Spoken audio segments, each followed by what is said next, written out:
Let's talk about weight, which is really the distribution of the elements within a particular design.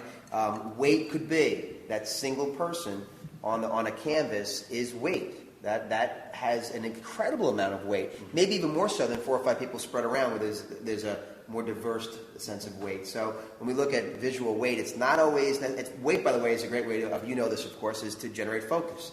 How do we get the focus? How do, the director, the film crew here can aim the camera where they want it to be. You've got to aim the viewer's eye. How do you do that? Well, weight is one way of doing that, creating visual appropriateness or priority in terms of the hierarchy of what you want us to look at. How do you utilize that?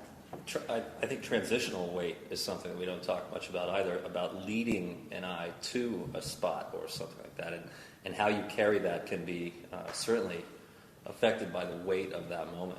That's one thing that we talked earlier in the other segment on the DVD about props and to use them or not to use them. I find that the weight of your eye moving, like if a tenor features here and then they go behind the props and you watch them go behind the props and then you're stuck looking at a prop. And if there are no props, you're forced to make those tenors lead your eye to somewhere else that you want the snares to do. Or if you are using props, to do it in an intelligent way or in an appropriate way, that as this is going, something else is, you're using weight and you're using mass to pull your eye somewhere else.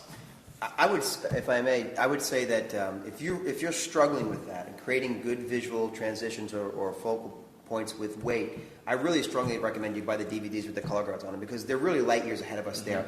Rarely do you see a color guard end up on the back side, stage 2, and the equipment they need is front stage, side 1.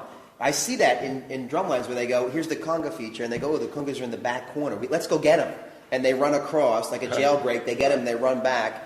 It's just a terrible tear in the show. Whereas in color guard, they've perfected the art of turning the edge of the tarp over and hiding a line of silk. So you don't see any of the props there, and all of a sudden, boom, the silks appear, or the sabers, or the rifles, or whatever they're using, whatever prop they're using. So keep in mind that the drill, obviously using weight, should lead you, like you're saying, Dave, to where you want us to go. A lot of times, a group will lead us back here, and then create a sound down here, and we're still looking here. By the time we find that sound, it's gone. Yep. It's lost, and that confuses the viewer.